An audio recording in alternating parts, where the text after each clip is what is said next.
¿Cómo les va? Buenas tardes. Bueno, hoy vamos a charlar sobre una de las etapas del proceso judicial, y es la ejecución de la sentencia.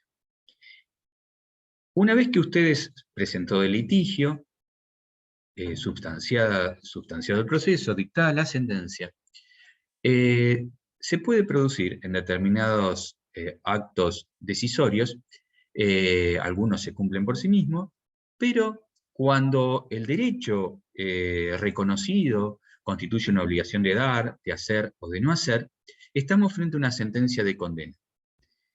En estos supuestos, si no se produce el cumplimiento voluntario por la contraparte, es necesario requerirle al juez que se cumpla. Para esto es necesario un proceso, una etapa, un procedimiento dentro del proceso de ejecución forzosa. Esto es el trámite de ejecución de sentencias. Y esto implica actividades de órganos estatales, en este caso bajo la dirección del juez, destinadas a efectivizar este derecho. Entonces, esto implica transformar la decisión judicial firme en hechos concretos, en obtener lo que se va a dar, establecer o imponer lo que se va a hacer, o decidir o implementar lo que no se debe hacer. En el ámbito nacional, como vimos, no existe un Código Procesal Contencioso Administrativo. Esto está regulado directamente en el Código Procesal Civil y Comercial de la Nación, pero existen leyes especiales que establecen normas específicas, por ejemplo, en la Ley 3952 de demandas contra el Estado, que es muy vieja, del año 1900, que en su artículo 7 establece el carácter declarativo de las sentencias condenatorias contra el Estado. Y, independientemente de las numerosas leyes que establecen a lo largo del tiempo la suspensión o la consolidación de las deudas de Estado en situaciones de emergencia, actualmente el artículo 170 de la 11.672, que es la Ley Complementaria Permanente del Presupuesto, texto ordenado 2014, prevé un mecanismo, este artículo 170, que implica la previsión presupuestaria en el supuesto que no alcance la partida destinada a satisfacer las sentencias condenatorias a dar sumas de dinero, que implica que el Poder Ejecutivo tiene que hacer previsiones y tiene que tomar conocimiento antes del 31 de julio de cada año correspondiente de los créditos que tiene que satisfacer, si no, los transfiere dicho crédito o lo presupuesta para el presupuesto del año subsiguiente. Bien. En el ámbito provincial, la situación es diferente. ¿Por qué? Porque el sistema constitucional lo prevé o contempla la necesidad del cumplimiento de las sentencias judiciales ya desde el año 1889. Como ustedes saben, históricamente, y bueno, ya desde el año 1854, la Constitución de dicho año preveía la existencia de tribunales especiales para tratar las cuestiones administrativas, pero desde el año 1873 la competencia se asignó en forma originaria y exclusiva a la Suprema Corte de Justicia de la Provincia de Buenos Aires. Y en el año 1889, una cláusula, el artículo 159, preveía que en las causas contenciosas administrativas, en ese caso ante la Corte, el organismo superior, el Tribunal Superior, tenía la facultad de mandar cumplir directamente sus sentencias a las oficinas o empleados respectivos. ¿Qué pasaba si no lo hacía? Lo podía hacer cumplir directamente, y estos empleados eran responsables por el incumplimiento de esa sentencia. Este artículo fue replicado en la Constitución del año 1934, y asimismo se preveía que las sentencias debían cumplirse en el plazo de 60 días de notificación. Cuando se reforma la Constitución y se incorpora el fuero contencioso administrativo, esta cláusula que estaba en el artículo 151 de la Constitución de 1934 tiene modificaciones. La recepta, en el artículo 163 de la Constitución de la Provincia de Buenos Aires del año 1994,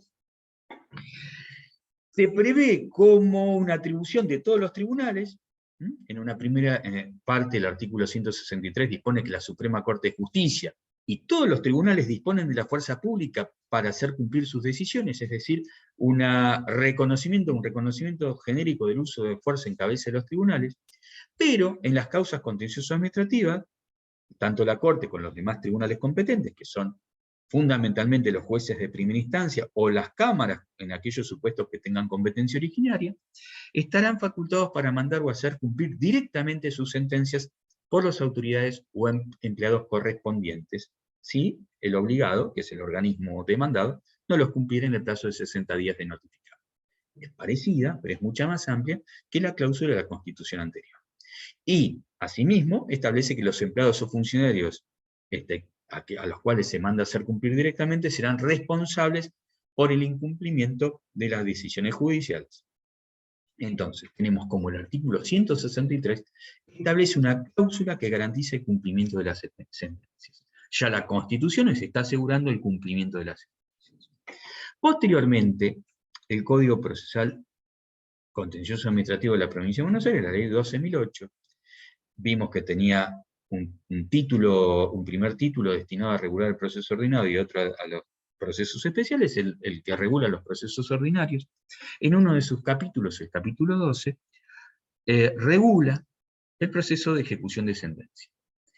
Este capítulo cuenta con 4 artículos, 63, 64, 65 y 66. Los 3 primeros para regular el mecanismo de ejecución de sentencias contra organismos estatales, y el último contra otras personas públicas no estatales u otros sujetos. El artículo 163 regula en 5 incisos el procedimiento de cumplimiento de sentencias. En el primero de los incisos, destinado a ejecutar las sentencias contra la provincia, municipios o entes provinciales o municipales, ya no habla de notificación. Dice que una vez consentida, como notificación y cumplimiento de 60 días, como dice la Constitución Provincial, en el artículo 163, sino que dice que una vez consentida o ejecutoriada la sentencia, el juez la notificará a la parte vencida e intimará el cumplimiento dentro de los términos fijados en la sentencia. La sentencia puede fijar un término de 60 días o menor. De estilo, por ejemplo, acá en el contencioso de Bahía Blanca, se fija que una vez, en el caso de, vamos a ver que la sentencia puede condenar a una suma líquida o ilíquida, dijimos obligación de dar, hacer o no hacer. Si es de dar, puede ser una suma de dinero o no. Entonces, puede ser que sea líquida o que sea necesario hacer una liquidación, lo cual implica realizar un procedimiento para aprobar esa liquidación, y una vez que quede firme, se puede determinar el plazo de cumplimiento, que puede ser el de 60 días previsto en la Constitución Provincial. Bien. Pero acá dice que una vez, el artículo 63, inciso 1, que una vez consentida y ejecutoriada, el juez la notificará a la parte vencida para que la cumpla en el plazo fijado en la sentencia. Esta notificación debe hacerse dentro del plazo de 5 días siguientes al fallo. Y el procedimiento de ejecución, dice, finalmente será regulado por el Código Procesal Civil y Comercial en lo que no contradiga el Código. Entonces, va a estar regulado por las normas de estos 4 artículos del Código, siempre y cuando no contradiga a las normas de excepción que están reguladas acá. Inciso 2 del artículo 63 dice que si transcurre el plazo previsto de 60 días, si transcurre el plazo del artículo 163, sin que la autoridad requerida objetase la ejecución y diese cumplimiento a lo resuelto, la parte vencedora podrá pedir que el juzgado haga cumplir directamente lo dispuesto en la sentencia, es decir, lleve adelante el mecanismo previsto en la Constitución. El inciso 3 del artículo 63 de la Ley 12.008 dice que el juez ordenará a la autoridad correspondiente el cumplimiento de la sentencia. Y asimismo, no solo ordena, sino que tiene que determinar concretamente lo que debe hacer y el plazo en que debe cumplir. Pasados los 60 días, va a sacar una providencia que diga lo que debe hacer para hacer cumplir la sentencia y el plazo que tiene para hacerlo. En caso de no cumplir con lo que disponga el juez, los funcionarios involucrados incurrirán en la responsabilidad establecida en el artículo 163. Y dice que esta responsabilidad es solidaria con la del ente o organismo y que abarca los daños y perjuicios que ocasione su actuación irregular, el incumplimiento. Estos daños y perjuicios se van a regular de acuerdo al mecanismo que prevé el Código Procesal Civil y Comercial. Y por último, inciso 5, dice que el juez puede adoptar todas las providencias y resoluciones que estime conveniente para poner en ejercicio la atribución que le confiere el artículo 163. Es decir, todo aquello complementario para llevar adelante la satisfacción directa de lo que haya decidido en la sentencia. El artículo 64 del Código Procesal Contencioso Administrativo prevé que todo aquello que se haga, que la administración disponga en el procedimiento para hacer cumplir la sentencia, el procedimiento interno, no puede alterar o no va a lograr que la ejecución de la sentencia sea parte del curso del proceso. Si hay un acto administrativo que modifica o altere la situación de la parte, todo esto se va a discutir en el procedimiento de ejecución de sentencia. Y dice así, los actos administrativos, el artículo 64, los actos administrativos dictados como consecuencia de lo resuelto en la causa, proveniente de algunos de los entes previstos en el artículo 1, el 1 del Código, que son todos los entes que pueden ser demandados ante el fuero contencioso administrativo en ejercicio de función administrativa, podrán ser impugnados en el propio procedimiento de ejecución de sentencia. No darán lugar a un nuevo proceso, aunque se apartaren abiertamente lo decidido en el fallo, o sobre pretexto de cumplirlo, lo interpretaren en forma perjudicial los derechos e intereses reconocidos o restablecidos a la parte vencedora. Es decir, cualquier acto que dicte que sea colateral al que tenga que dictar para cumplir con la sentencia, no va a hacer salir del cauce del procedimiento de ejecución de sentencia. Es decir, el procedimiento apostado para hacer eficaz lo que diga la sentencia, va a poder continuar por ese cauce. No va a ser necesario realizar otro proceso. Ahora bien, el organismo demandado sí puede lograr, por cuestiones de interés público, lograr pedir la suspensión de la sentencia. Esto lo regula el artículo 65 del Código Procesal Contencioso Administrativo, en 3 incisos. El primero dispone que a los fines del cumplimiento de la sentencia, si la provincia, el municipio, un ente provincial o municipal vencido, considerase imprescindible la suspensión de la ejecución de la sentencia, siempre y cuando justificar y fundamente que hay razones de interés público graves en juego, puede solicitar al juez dentro del plazo de 20 días de notificada esta suspensión del proceso, de la ejecución de la sentencia. Y en este periodo de suspensión de asumir el compromiso de reparar los daños y perjuicios que dicha suspensión implique. Y debe acompañar un acto administrativo que lo autorice. Es decir, para pedir la ejecución de sentencia, nosotros sabemos que en el proceso se presenta el fiscal de Estado, tiene que haber un acto administrativo emanado de la autoridad competente que autorice la suspensión del cumplimiento de la sentencia. De esta solicitud de suspensión se debe correr traslado por 5 días a la contraparte, y si se opusiere y ofreciere pruebas, se abre un incidente, y si es necesario sustanciar pruebas, se abre a prueba por un plazo de 10 días. Y el juez, luego de esta etapa de prueba, mini etapa de prueba, debe dictar resolución dentro de los 10 días, de dictar auto para resolver, y si dispone la suspensión de la ejecución del fallo, fijar un plazo y el monto de la indemnización por los daños ocasionados, previo requerimiento de los informes que estime necesario, dice el inciso 3 del artículo 65. Es decir, el juez puede pedir medidas para mejor proveer dentro de ese incidente, requerir informes para complementar la prueba que se ofreció en ese incidente, y a fin de acreditar que existen esas graves afectaciones del interés público.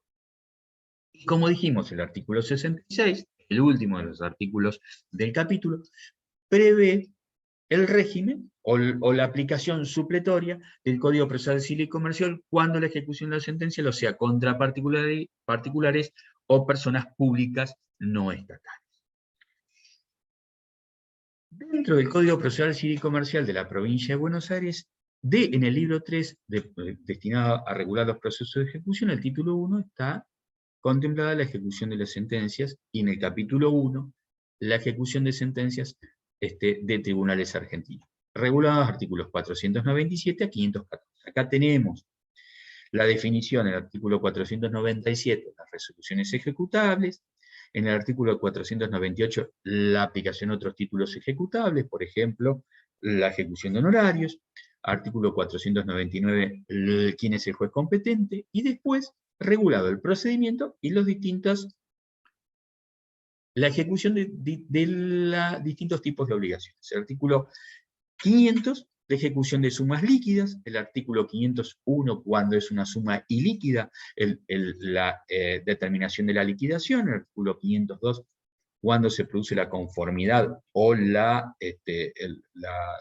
consentimiento de la liquidación presentada por la contraparte; los artículos 503 a 507, el procedimiento; 508, el cumplimiento; 509, la adecuación de la ejecución por parte del juez; el artículo 510, un supuesto específico vinculado al proceso Código Procesal Civil y Comercial o a contienda entre particulares, que es la condena escritural; el artículo 511, una de las 3 formas que puede tener una obligación, dijimos, de dar, de hacer o no hacer, es la condena a hacer; el 512, condena a no hacer; el artículo 513, condena a entrega de cosas, cuando es una suma cuantificable en dinero; y el artículo 514, la liquidación en casos especiales. Todo esto son cuestiones que se ven en el procesal civil y comercial, pero también aplicables al proceso contencioso administrativo. Bueno, con esto cerramos, y espero que les haya sido de utilidad. Muchas gracias y nos vemos.